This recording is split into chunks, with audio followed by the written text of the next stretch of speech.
नमस्कार विद्यार्थी मित्रांनो. एमपीएससीच्या दृष्टीने आणि सरळ सेवेच्या दृष्टीने अत्यंत महत्त्वाचा असणारा घटनेची निर्मिती हा टॉपिक आपण या ठिकाणी पाहणार आहोत.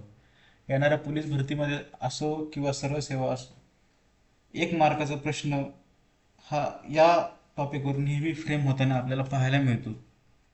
तर या घटनेच्या निर्मितीमधले काही महत्त्वाचे मुद्दे जे परीक्षेला ज्याच्यावर प्रश्न फ्रेम होऊ शकतो ते आपण या ठिकाणी पाहणार आहोत.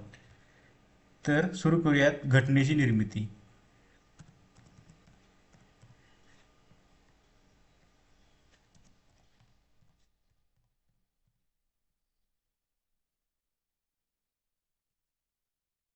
तर या घटनेच्या निर्मितीची संकल्पना कोणी मांडली हे आपल्याला पहिलं पाहावं लागेल. तर या घटनेची निर्मितीची संकल्पना एम एन रॉय यांनी 1934 मध्ये मांडलेली आपल्याला पाहायला मिळते. तर हे एम एन रॉय कोण होते बाबा? तर भारतीय साम्यवादी चळवळीचे प्रणेते आणि पुरोगामी लोकशाहीचे ते समर्थक होते. मग या घटनेची निर्मितीची संकल्पना कोणी मांडली? तर 1934 मध्ये ती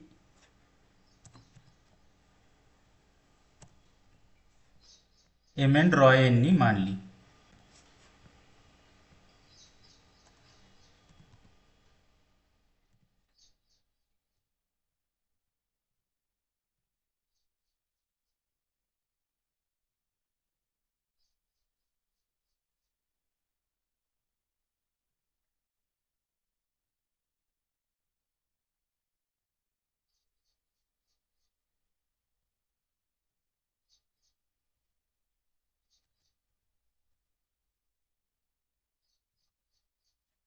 एम एन रॉय यांनी मांडली. हा महत्त्वाचा मुख्य मुद्दा आपण या ठिकाणी लक्षात घेतला पाहिजे. घटनेची निर्मितीमधला पहिला महत्त्वाचा मुद्दा कोणता? त्या या घटनेच्या निर्मितीची संकल्पना कुणी मांडली? 1934 मध्ये एम एन रॉय यांनी मांडली. तर आता ही घटना आपण प्रौढ मताधिकारावर आणि कोणत्याही बाह्य हस्तक्षेपाशिवाय आपण ही घटना समिती निर्मित केली पाहिजे असं कोण पहिल्यांदा म्हणलं? तर 1938 मध्ये जवाहरलाल नेहरू यांनी राष्ट्रीय काँग्रेसच्या वतीने म्हटलेलं आपल्याला पाहायला मिळतं. 1938 मध्ये आपण प्रौढ मताधिकारावर असलेली कोणाच्याही बाह्य हस्तक्षेपाशिवाय घटना समितीची निर्मिती केली पाहिजे असं नेहरू नेहरू यांनी म्हटलेलं आपल्याला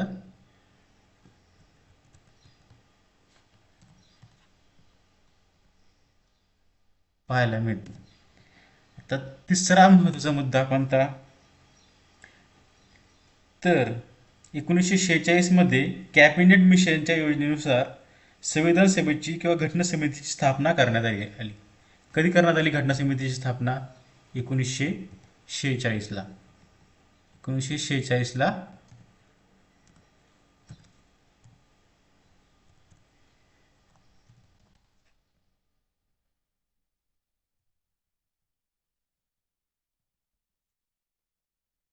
1946ला त्या घटना समितीची स्थापना झालेली आपल्याला पाहायला मिळते. बरोबर. तर या घटना समितीमध्ये एकूण किती सदस्य होते? या घटना समितीमध्ये? 389 सदस्य आपल्याला या घटना समितीमध्ये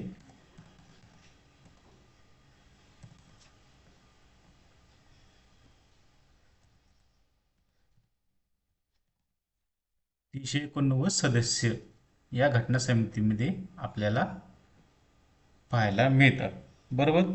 आता ह्या 389 सदस्यांपैकी 296 सदस्य हे ब्रिटिश भारतासाठी होते आणि 93 जागा या संस्थानासाठी होत्या आणि 296 जागांपैकी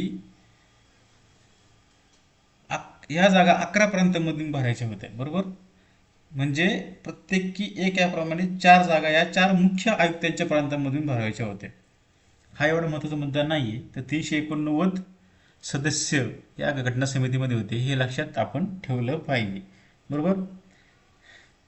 तर घटना समितीसाठी ब्रिटिश भारताच्या प्रांतांमधील 296 जागांसाठी जुलै ऑगस्ट 1946 मध्ये निवडणुका घेण्यात आल्या. कधी निवडणुका घेण्यात आल्या? 1946 मध्ये 296 जागासाठी निवडणुका घेण्यात आल्या. आता त्याच्यामध्ये डीपमध्ये जाऊन आपण पाहिलं तर भारतीय राष्ट्रीय काँग्रेसने म्हणजेच आय एन एसने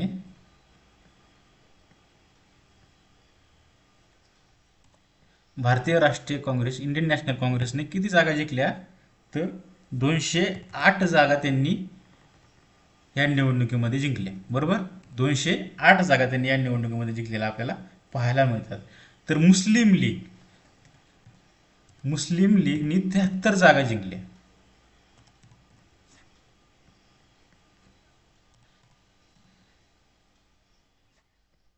मुस्लिम लीगने किती जागा जिंकल्या?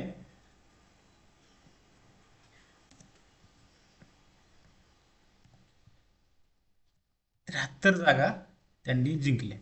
हे दोन मुख्य ज्या गोष्टी जे पक्ष होते त्यांनी, भारतीय राष्ट्रीय काँग्रेसने, इंडियन नॅशनल काँग्रेसने 208 जागा, तर मुस्लिम लीगने एकूण 73 जागांवर विजय मिळवला आपल्याला मिळतात.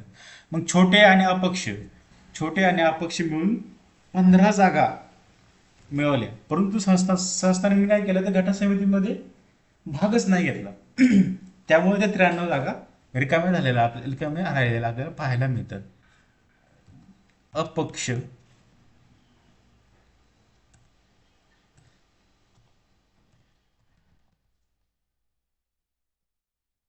अपक्ष किती? 15 जागा पाहायला मिळतात. हे काही महत्त्वाचे टॉपिक या घटनानिर्मितीचे आपण या ठिकाणी पाहत आहोत. तर घटना समितीची पहिली बैठक ही 9 डिसेंबर 1946 रोजी झालेली आपल्याला पाहायला मिळते. 9 डिसेंबर 1946 ला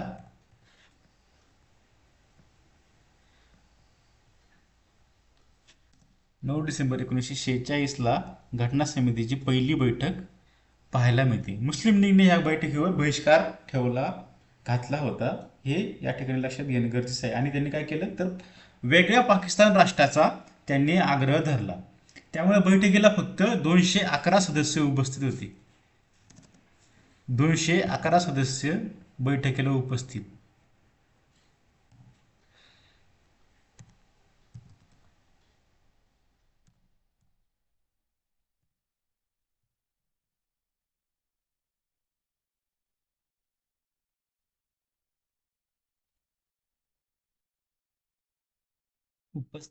होते. फ्रान्समधील प्रथेचे अनुकरण करून वयाने सर्वात ज्येष्ठ असलेले, म्हणजे या फ्रान्समधील प्रथेचे त्यांनी अनुकरण केले. कोणाचं अनुकरण केलं?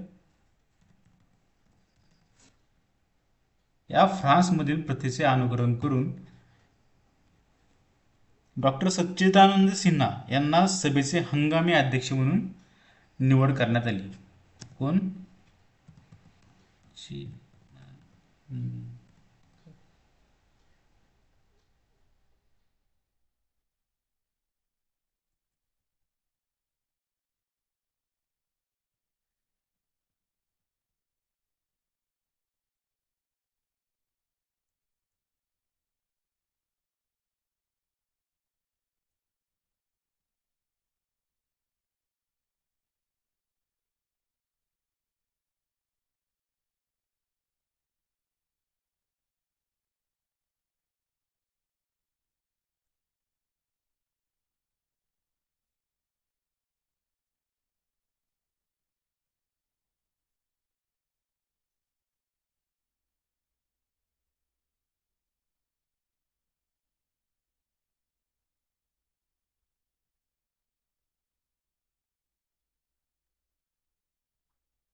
फ्रान्समधील प्रथेचे अनुकरण करून सच्चिदानंद सिन्हा यांना हंगामी अध्यक्ष म्हणून निवडण्यात आले.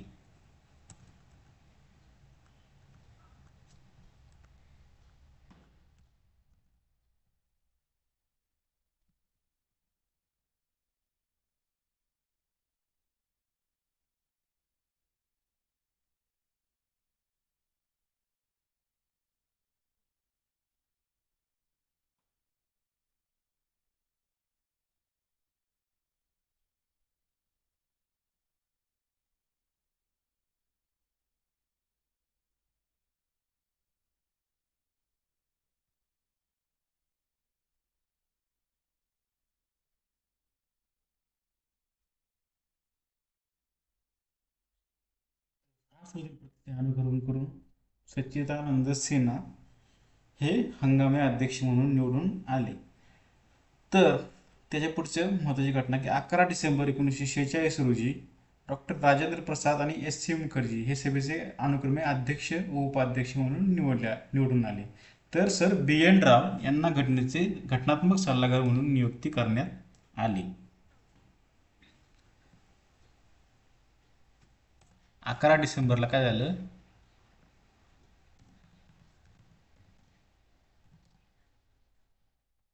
11 डिसेंबरमध्ये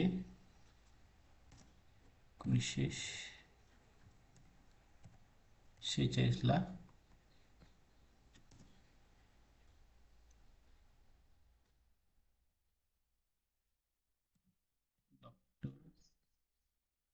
राजेंद्र प्रसाद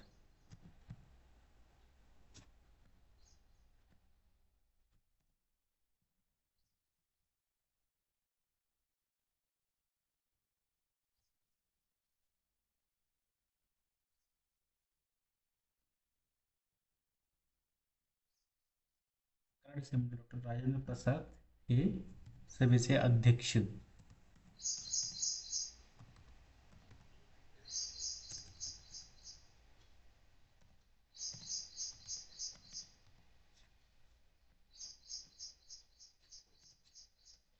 अध्यक्ष म्हणून निवडून आले.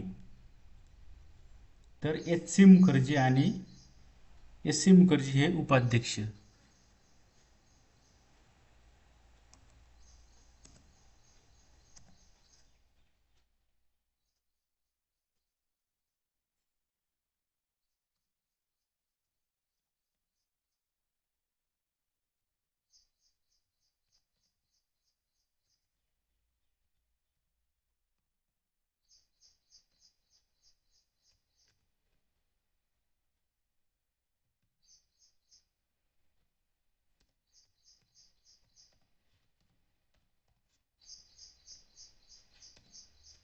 एस सी मुखर्जी हे उपाध्यक्ष म्हणून निवडून आलेले आपल्याला पाहायला मिळतात.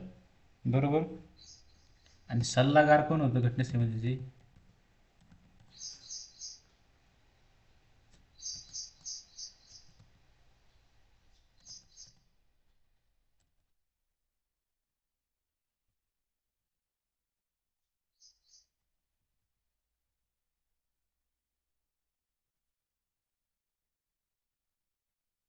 सल्लागार म्हणून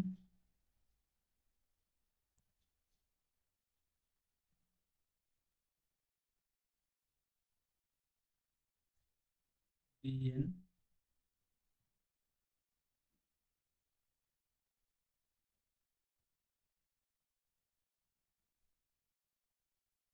सल्लागार म्हणून बी एन राव यांची नेमणूक करण्यात आली होती. बरोबर.